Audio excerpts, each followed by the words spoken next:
नमस्कार मैत्रिणींनो, स्वामिनी किचन मध्ये खूप खूप स्वागत आहे। मी आज बनवते कोथिंबीरच्या वड्या बनवते।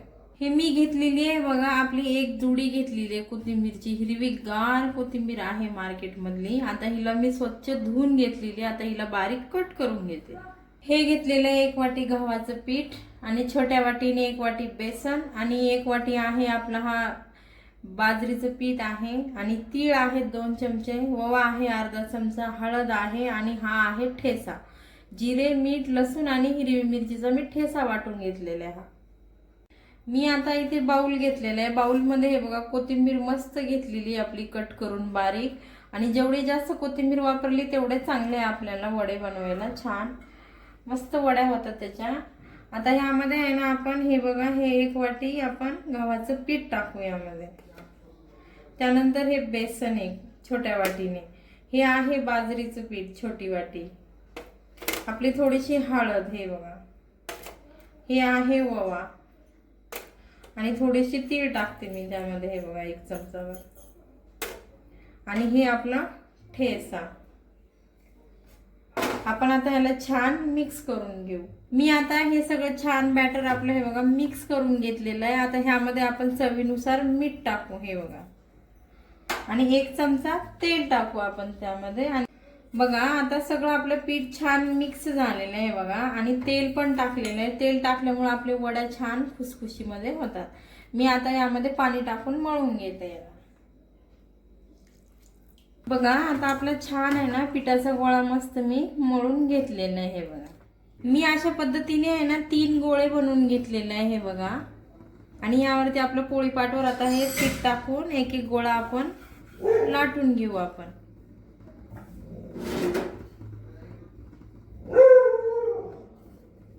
हे बघा अशा आपल्याला 3 आहे ना छोटे छोटे पाऱ्या लाटून घ्यायचं आहे आपल्याला, हे बघा। आणि ह्यावरती तीळ टाकून घेऊ आपण, हे बघा, आणि परत ह्याला थोडंसं असं लाटून घेऊ तीळ टाकून। मी तिन्ही पण असंच लाटून घेणार आहे आपल्या 3 गोळ्याचं। हे बघा मी 3 असे मस्त लाटून घेतलेले आहे, 3 गोळ्याचे 3 पोळ्या लाटलेले आहे मी। आता यावरती तीळ टाकून आहे ना आता हे यावरती ठेवून देते, हे बघा एकावर मी तीळ टाकलेली आहे। आता हे दुसरा गोळा आपलं लाटून घेतलेला आहे आणि त्याच्यावर अशी मी तीळ टाकते मस्त, हे बघा। परत आता ही जी पारी आहे तीळ लावलेली आपण यावरती टाकून देऊ, हे बघा मस्त। आता आपण आहे ना हे छान ह्याला असं साइडनी छान ह्याला असं दुमटून घेऊ, हे बघा। त्याला गोल आकार देऊन थोडासा हे अशा पद्धतीने करून घेऊ आपण ह्याला। हे बघा आपला गोल आकार झालेला आहे। आता मी थोडंसं ह्याला लाटून घेते, हे बघा अशा पद्धतीने छान आता आपण ह्याला लाटून घेतलेलं आहे। आता आपली आहे पारी तयार, आतमध्ये तीळ पण टाकलेलं आहे। तुम्ही अशा पद्धतीने वड्या नक्की करून बघा, खूप छान लागतात चवीला, एकदम खुसखुशीत होतात। आपण आता ह्याला कट करू, हे बघा ह्याला चौकोन आकारामध्ये कट करू आपण।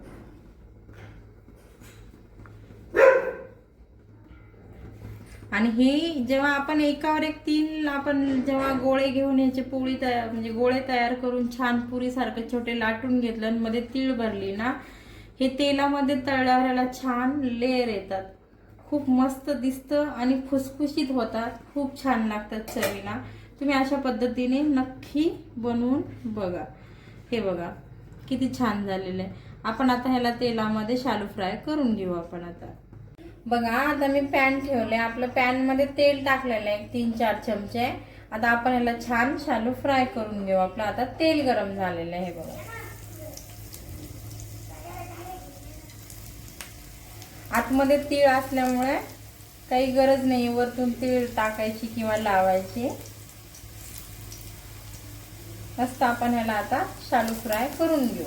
बघा आता आपलं एक साइड झालेलं आहे, मी आता ह्याला पलटून घेते, हे बघा। बघा आता आपले वड्या आहेत तयार। बघा आपली कोथिंबीर वडी आहेत तयार, किती छान बनवली मी, हे बघा एकदम खुसखुशीमध्ये एकदम झालेले आहे बघा। आणि एकदम छान ह्याला तळून घेतलेलं आहे मी खुसखुशीत, कमी तेलामध्ये शालो फ्राय केलेलं आहे।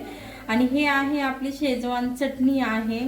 चटणी सोबत खाल्लं तरी खूप छान लागतं. आणि हे आहे आपलं सॉस. सॉस सोबत खाल्लं तरी छान लागतं किंवा असंच खाल्लं तरी खूप छान लागतं चवीला.